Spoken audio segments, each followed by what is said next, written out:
ಮಾಧ್ಯಮದ ಸ್ನೇಹಿತರ ಮುಂದೆನೇ ಹೇಳಿದ್ದೆ. ಮನಿ ಪವರು, ಮಸಲ್ ಪವರು ಇದೆಲ್ಲ ಏನು ಹೇಳಿದ್ದೆ. ನಾನು ಚುನಾವಣೆ ಗೆಲ್ತೀವಿ ಅಂತಕ್ಕಂಥ ದೃಷ್ಟಿಯಿಂದ ಅಭ್ಯರ್ಥಿ ನಿಲ್ಲಿಸಿದ್ದಲ್ಲ. ನಾನು ಪಕ್ಷದ ವತಿಯಿಂದ ತೀರ್ಮಾನ ಮಾಡೋದಕ್ಕಿಂತ ಮುಂಚೆ ಈ ದಿನಾಂಕ ನಿಗದಿ ಆದ ಮೇಲೆ ಮನೆಯಲ್ಲೇ 2 ಸಭೆಗಳನ್ನು ಮಾಡಿದೆ.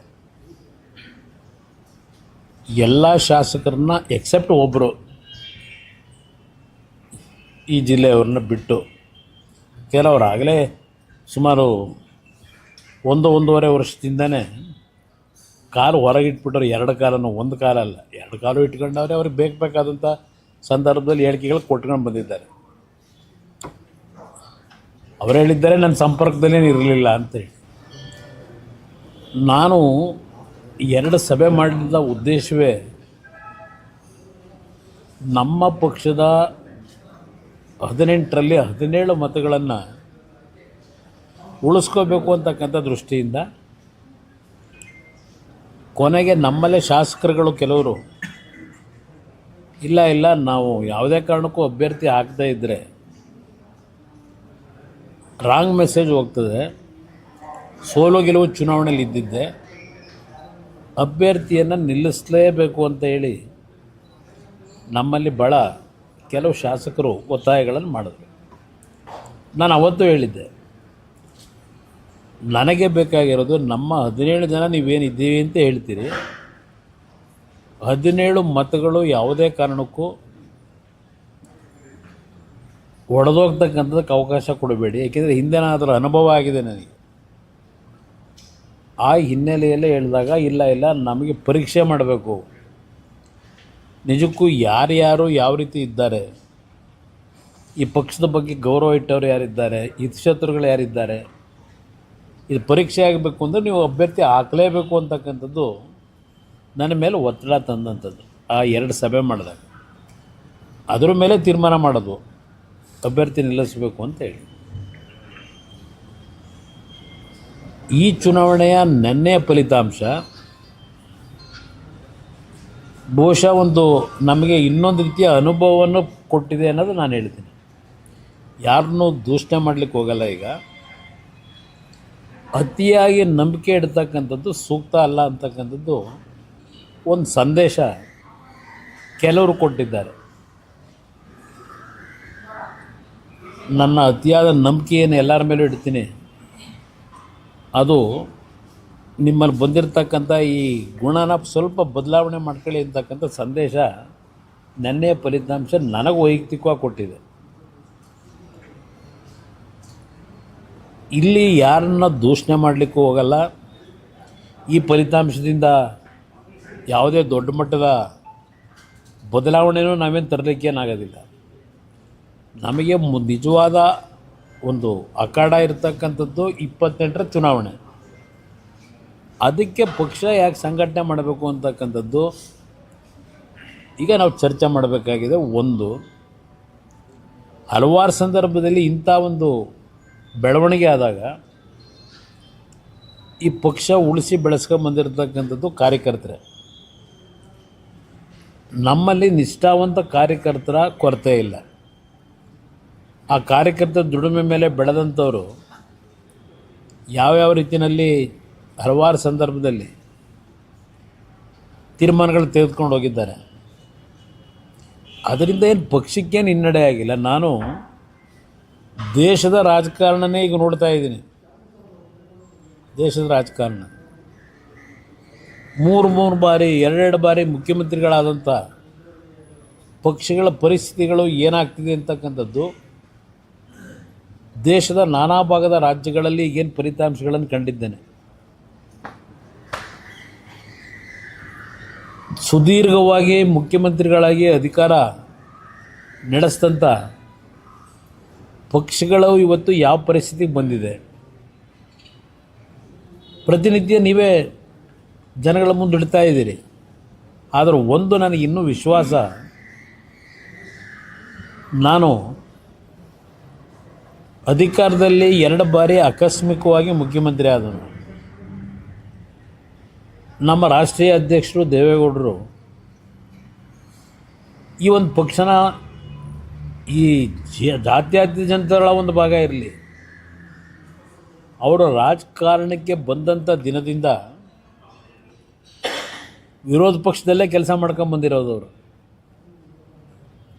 ಅವರ ರಾಜಕೀಯದ ಪ್ರತಿನಿತ್ಯದ ಪ್ರತಿಯೊಂದು ಸನ್ನಿವೇಶಗಳು ಯಾವ ರೀತಿ ನಡ್ಕೊಂಬಂದಿದೆ, ಆದರೂ ಸಹ ಇವತ್ತು ರಾಜ್ಯದಲ್ಲಿ ದೇಶದಲ್ಲಿ ಅವರೇನೊಂದು ಗೌರವ ಉಳಿಸ್ಕೊಂಬಂದಿದ್ದಾರೆ. ಇದೆಲ್ಲ ಇತಿಹಾಸದಲ್ಲಿ ಇರ್ತಕ್ಕಂಥದ್ದು. ಅವ್ರ ಮುಖ್ಯಮಂತ್ರಿ 60-70 ವರ್ಷವೇ ಆಯಿತು ಅವರ ರಾಜಕೀಯ ಜೀವನ. ಕೇವಲ 18 ತಿಂಗಳು ಮುಖ್ಯಮಂತ್ರಿ, 10 ತಿಂಗಳು ಪ್ರಧಾನಮಂತ್ರಿ, ಒಂದು 2-3 ವರ್ಷ ನೀರಾವರಿ ಮಂತ್ರಿ. ಇನ್ನು ಉಳಿದ ಎಲ್ಲ ಅವಧಿನಲ್ಲೂ ಅವರು ವಿರೋಧ ಪಕ್ಷದಲ್ಲೇ ಇದ್ದಾರೆ. ಅದೇನೋ ನನಗೆ ಅವ್ರು ಬಳುವಳಿ ಕೊಟ್ಟಿದ್ದಾರೆ, ನನಗೆ ಅವರ ರಾಜಕೀಯ ಜೀವನದ ಬಳುವಳಿ ನನಗೂ ಕೊಟ್ಟಿದ್ದಾರೆ ಅಂತ ಅಂದ್ಕೊಂಡಿದ್ದೇನೆ. 2004 ಮೊದಲನೇ ಬಾರಿಗೆ ವಿಧಾನಸಭೆ ಪ್ರವೇಶ ಮಾಡಿದೆ. ಅಲ್ಲಿಂದ ರಾಜ್ಯದ ರಾಜಕಾರಣದಲ್ಲಿ ನನ್ನ ಒಂದು ಪಕ್ಷದ ಬೆಳವಣಿಗೆಗೆ ನನ್ನ ಕಾರ್ಯಕರ್ತರ ಜೊತೆ ಕೈ ಜೋಡಿಸಿ ಕೆಲಸ ಮಾಡ್ತಕ್ಕಂಥ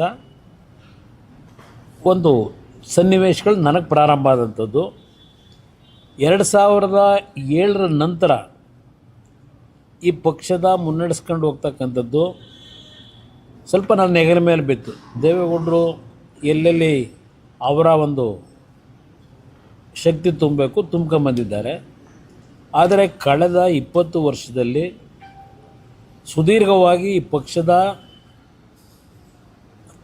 ಕಾರ್ಯಕರ್ತರ ಸಂಘಟನೆ ಜೊತೆಗೆ ಪಕ್ಷಕ್ಕೆ ಆರ್ಥಿಕವಾಗಿ ಶಕ್ತಿ ಇಲ್ಲದೇ ಇದ್ದರೂ ಈ 20 ವರ್ಷ ಈ ಪಕ್ಷ ಇನ್ನೂ ಈ ರಾಜ್ಯದಲ್ಲಿ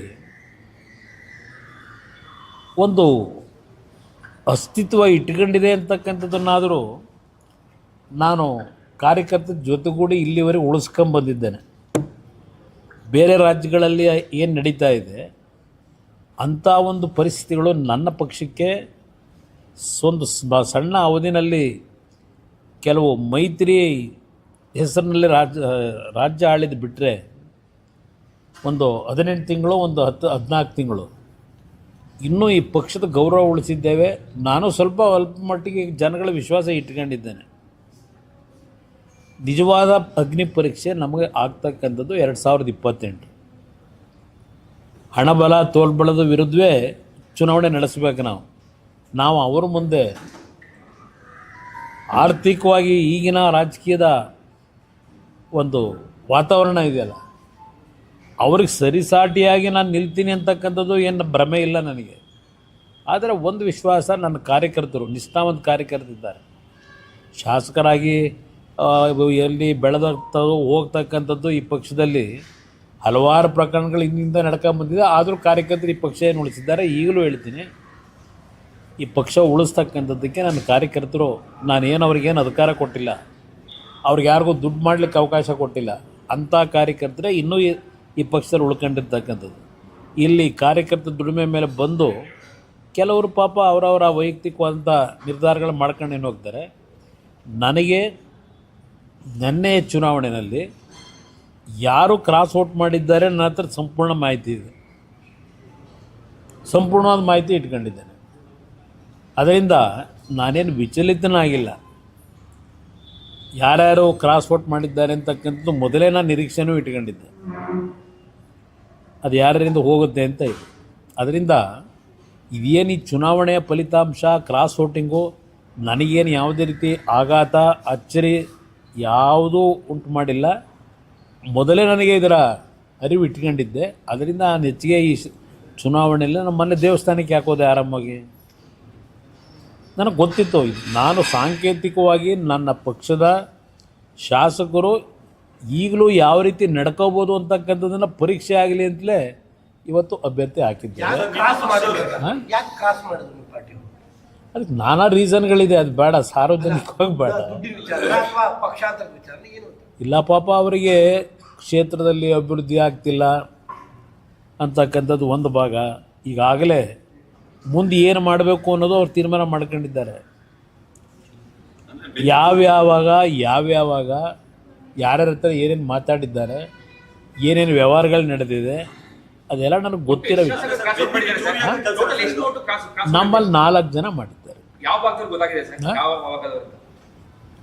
ಯಾರು ಅಂತಕ್ಕಂಥದ್ದು ಗೊತ್ತಾಗಿದೆ. ಅದು ಚರ್ಚೆ ಆಗಿದೆ. ಹಿಂದೆ ಕಳೆದ 3 ವರ್ಷದಿಂದ ಏನೇನು ನಡ್ಕೊಂಬರ್ತಿದೆ ನಾನು ಗಮನಿಸಿದ್ದೀನಿ, ಏನೇನು ನಡೀತದೆ ಅಂತ. ಅದು ಗಮನಿಸಿದ್ರೂ ನಾನು ಅವ್ರಿಗೆ, ನೋಡ್ರಪ್ಪ, ನಿಮ್ಮ ಕ್ಷೇತ್ರದಲ್ಲಿ ಜನಗಳಿಗೆ ಏನೇನು ಮಾತು ಕೊಟ್ಟಿದ್ದೀರೋ, ಗೆಲ್ಲಿಸಿದ್ದಾರೆ, ನೀವು ಆ ಮಾತು ಜನಗಳ ಹತ್ರ ಉಳಿಸ್ಕೊಳ್ಳಿಕ್ಕೆ ಮಾತು ಕೊಟ್ಟಿರ್ತಕ್ಕಂಥದ್ದು, ನಿಮಗೆ ಅನುಕೂಲಗಳು ಮಾಡ್ಕೋಬೇಕು ಅಂದರೆ ಇವತ್ತು ನೀವು ನಿಮ್ಮ ಜಾತಿ ಹೆಸರಿನಲ್ಲೋ ಇಲ್ಲ ಇನ್ಯಾವುದೋ ಒಂದು ಇದರಲ್ಲಿ ಯಾವ್ಯಾವ ರೀತಿ ನಿಮ್ಮ ಕ್ಷೇತ್ರಕ್ಕೆ ಅಭಿವೃದ್ಧಿ ಮಾಡ್ಕೋಬೇಕು ಮಾಡ್ಕೊಳ್ರಪ್ಪ ಅಂತಲೂ ನಾನು ಹೇಳಿದ್ದೀನಿ. ನಾನು ಯಾರಿಗೂ ಹೊಸಬ್ರು ಬರ್ತಾರೆ, ಅದೇ ಜನ್ಜಿ ಅಂತ ಈಗ ಹೊಸದಾಗಿ ಶುರುವಾಗಿದೆಯಲ್ಲ, ಬಹಳ ಜನ ಬರ್ತಾರೆ. ನಾನು ರೆಡಿಯಾಗಿದ್ದೀನಿ. ನಾನು ಈ ಪಕ್ಷದಲ್ಲಿ ಯುವಕರುಗಳಿಗೆ ಹೆಚ್ಚಿನ ಆದ್ಯತೆ ಕೊಡಬೇಕು, ಹೊಸ ಮಕ್ಕಳಿಗೆ ಅಂತಕ್ಕಂಥ ನಿರ್ಧಾರ ಮಾಡಿದ್ದೀನಿ. ಅವ್ರ ಹೆಸರು ಎತ್ತಲೇಬೇಡಿ ಬಿಡಿ, ನನ್ನ ಹತ್ರ ಅವ್ರ ಹೆಸರೇ ತರಬೇಡಿ. ನಾನು ಕಳೆದ 1.5 ವರ್ಷದಲ್ಲಿ ಅವ್ರ ಬಗ್ಗೆ ನಾನೇನಾದರೂ ಮಾತನಾಡಿದ್ದೀನ? ಮೊನ್ನೆ ಚಾಮುಂಡೇಶ್ವರಿ ಕ್ಷೇತ್ರದಲ್ಲಿ ಸಭೆ ಆಯಿತು, ಅವ್ರ ಹೆಸರನ್ನ ಏನಾದರೂ ಎತ್ತಿದ್ನ? ನಾನು ಅವ್ರ ಹೆಸರು ಬಗ್ಗೆ ಚರ್ಚೆ ಮಾಡೋದೇ ಬೇಡ. ಯಾವುದು 1 ನಿಮಿಷ ಬ್ರದರ್, ಅಂತಿಮವಾಗಿ ಯಾರೇ ಹೋಗಿ ಚರ್ಚೆ ಮಾಡಿದ್ರು ಅಂತಿಮವಾದ ನಿರ್ಣಯ ನನ್ನ ಕಾರ್ಯಕರ್ತರ ಅಭಿಪ್ರಾಯಗಳೇನಿದೆ ಅದನ್ನ ಇಟ್ಕೊಂಡು ನಾನೇ ತೀರ್ಮಾನ ಮಾಡ್ತೀನಿ. ಅವ್ರು ಯಾರು ಬೇಕಾದ್ರೆ ವೈಯಕ್ತಿಕವಾಗಿ ಪಾಪ ಅವರವರು ಆತ್ಮೀಯತೆ ಏನು ಇಟ್ಕೊಂಡಿರ್ತಾರೆ ಅದ್ರ ಮೇಲೆ ಹೋಗಿ ಪಾಪ ಏನೋ ಚರ್ಚೆ ಮಾಡ್ಕೋಬಹುದು. ಆದರೆ ಪಕ್ಷದಲ್ಲಿ ಅಂತಿಮವಾದ ನಿರ್ಣಯ ನಾನೇ ಮಾಡಬೇಕಾದಂಥ ಅನಿವಾರ್ಯತೆ ನನಗೆ ಸೃಷ್ಟಿ ಮಾಡಿದ್ದಾರೆಲ್ಲ. ನಾನು ಎಷ್ಟು ಬಾರಿ ಹೇಳಿದ್ದೀನಿ ಅವ್ರ ಬಗ್ಗೆ ಚರ್ಚೆನೇ ಮಾಡಬೇಡಿ ನನ್ನ ಹತ್ರ ಅಂತ ಹೇಳಿದ್ದೀನಿ. ಯಾಕೆಂದರೆ ನನಗೆ ಈ ಹೊಸದಾಗಿ ಅನುಭವ ಆಗಿರೋದಲ್ಲ, 3 ಬಾರಿ ಅನುಭವ ಆಗಿದೆ. 2006ರಲ್ಲಿ ಏನಾಯಿತು, ಆಮೇಲಿಂದ 13ಕ್ಕೆ ಬಂದರು, ಆಮೇಲೆ ಮತ್ತೆ ಆಗೇನೇನು ನಡೀತು, ಆಮೇಲೆ 18ಕ್ಕೆ ಏನಾಯಿತು, 23ಕ್ಕೆ ಏನಾಯಿತು, ಎಲ್ಲ ನೋಡಿದ್ದೀನಿ. ವೈಯಕ್ತಿಕವಾಗಿ ನಾನು ಏನೂ ಚರ್ಚೆ ಮಾಡೋಕ್ಕೆ ಹೋಗಲ್ಲ.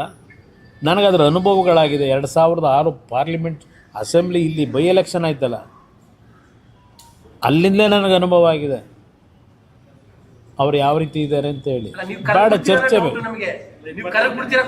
ಇವತ್ತಿನವರೆಗೆ ಏನಾದರೂ ನೀವು ಆ ವಿಷಯದಲ್ಲಿ ನನ್ನ ಸ್ಟ್ಯಾಂಡ್ ಏನಿದೆ, ನೀವು ಹಲವಾರು ಬಾರಿ ಕೇಳಿದ್ದೀರಿ, ನನ್ನ ಸ್ಟ್ಯಾಂಡ್ ಏನು ಅನ್ನೋದು ಹೇಳ್ಬಿಟ್ಟಿದ್ದೀನಿ.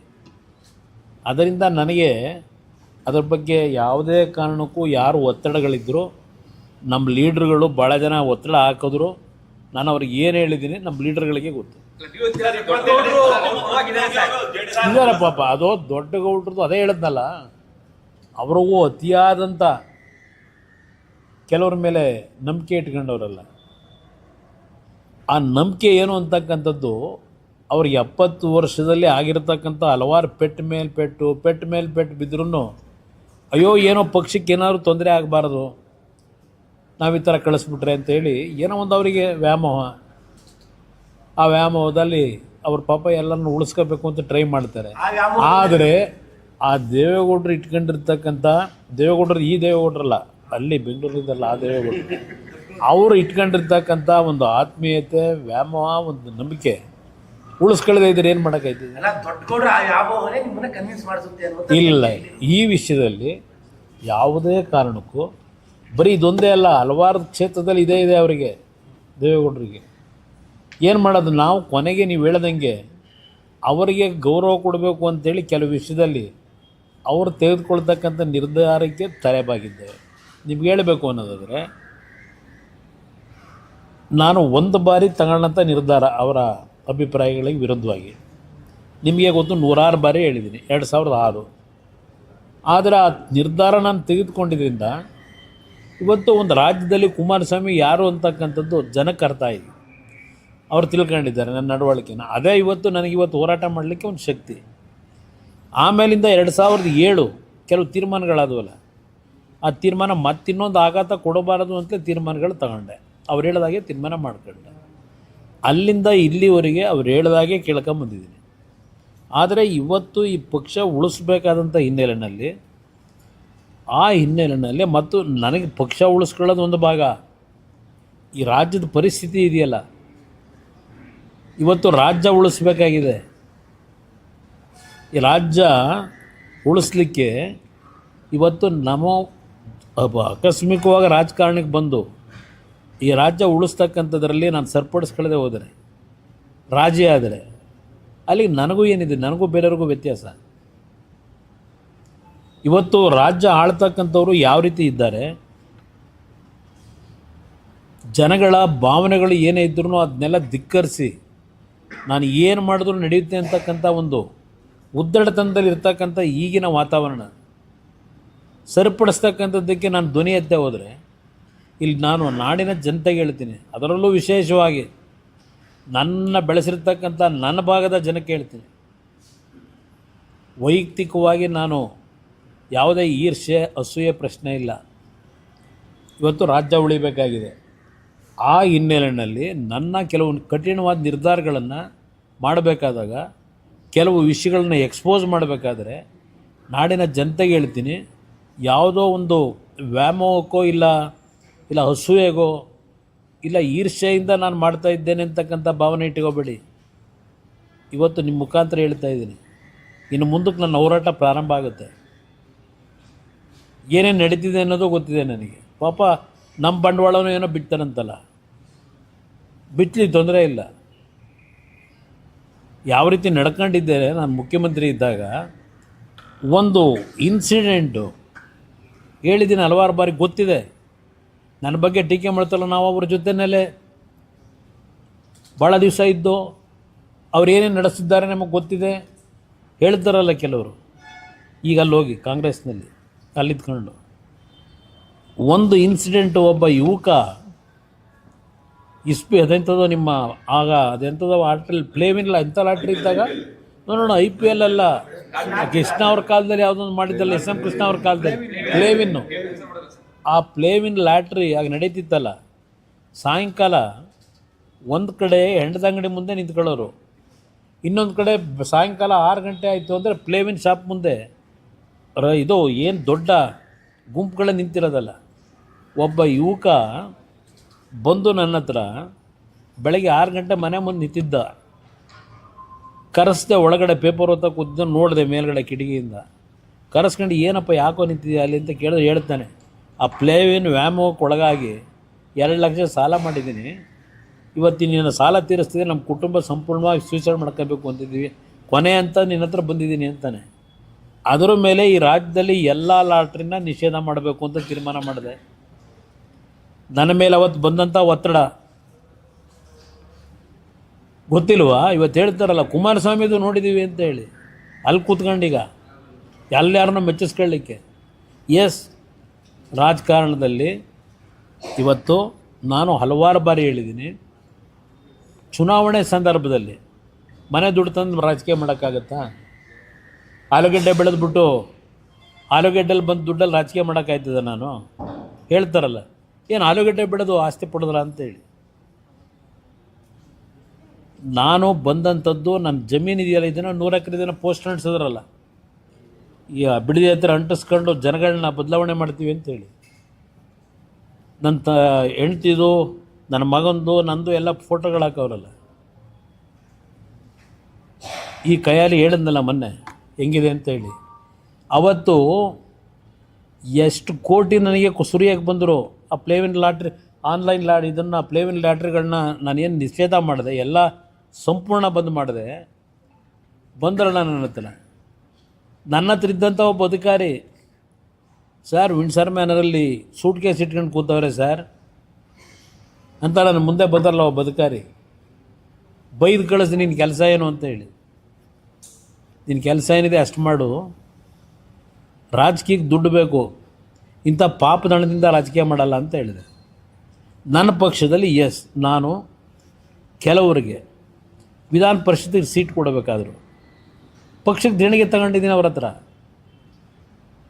ಓಪನ್ ಆಗಿ ಹೇಳಿದ್ದೀನಿ ನಾನು ಈ ಪಕ್ಷ ನಡೆಸಬೇಕಾದ್ರೆ ಕೆಲವರು ಶಾಸಕರು ಚುನಾವಣೆಯಲ್ಲಿ ಸಾಲ ಮಾಡಿ ಬಂದಿದ್ದೀವಿ, ವಿಧಾನ ಪರಿಷತ್ಗೂ ರಾಜ್ಯಸಭಾ ಸೀಟ್ ಕೊಟ್ಟಾಗ ನಮಗೆ ಅಷ್ಟು ಕೊಡಿಸಿ ಇಷ್ಟು ಕೊಡಿಸಿ ಅಂತೇಳಿ ಡಿಮ್ಯಾಂಡ್ ಮಾಡಿದಂಥವ್ರು ಕುಮಾರಸ್ವಾಮಿ ಟಿಕೆಟ್ ಕೊಡಬೇಕಾದ್ರೆ ಎಷ್ಟು ದುಡ್ಡು ತಗೊಂಡ? ಏನು ನನ್ನ ಸ್ವಂತಕ್ಕೆ ತಗೊಂಡಿದ್ದೀನ?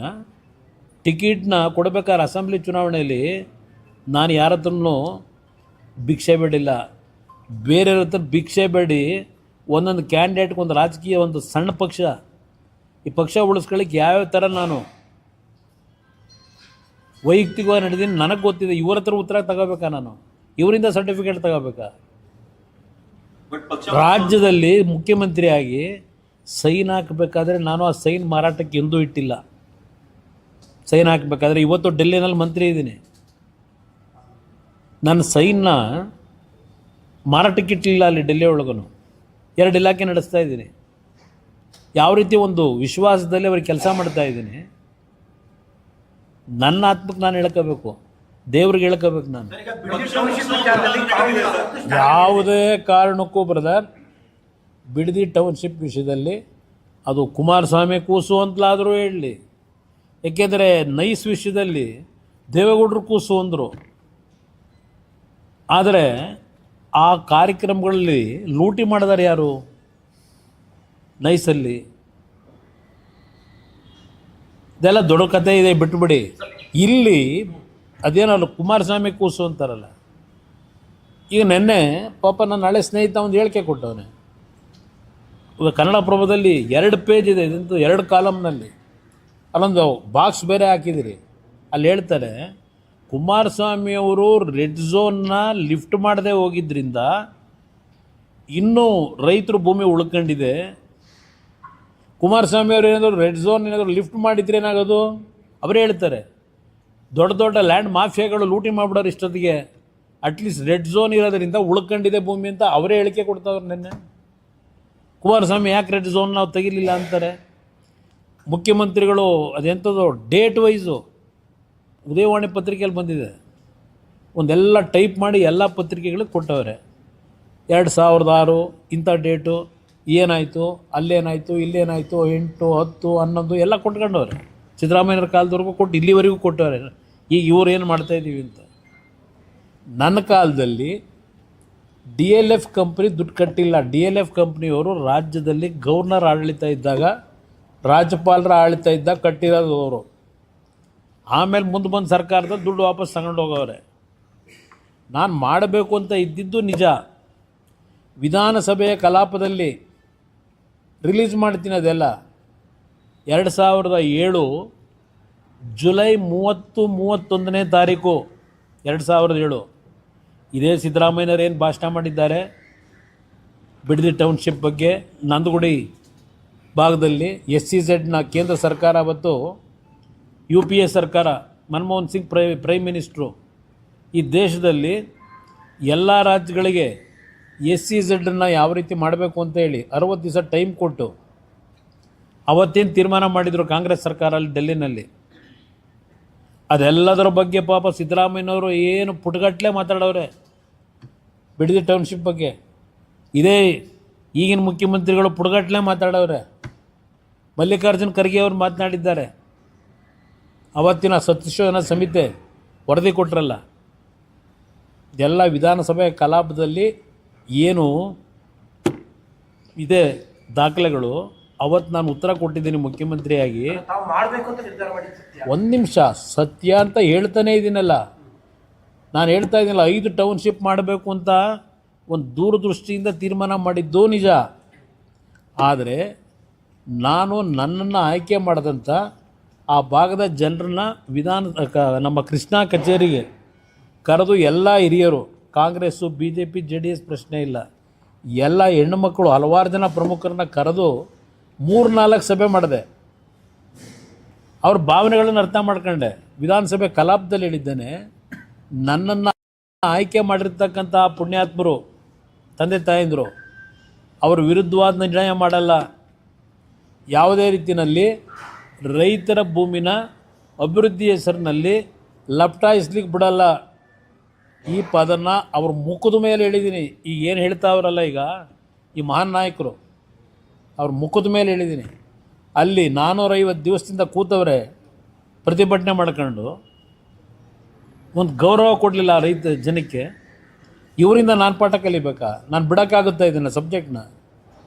ಯಾರಿಗೋಸ್ಕರ ಮಾಡ್ತಾವ್ರೆ?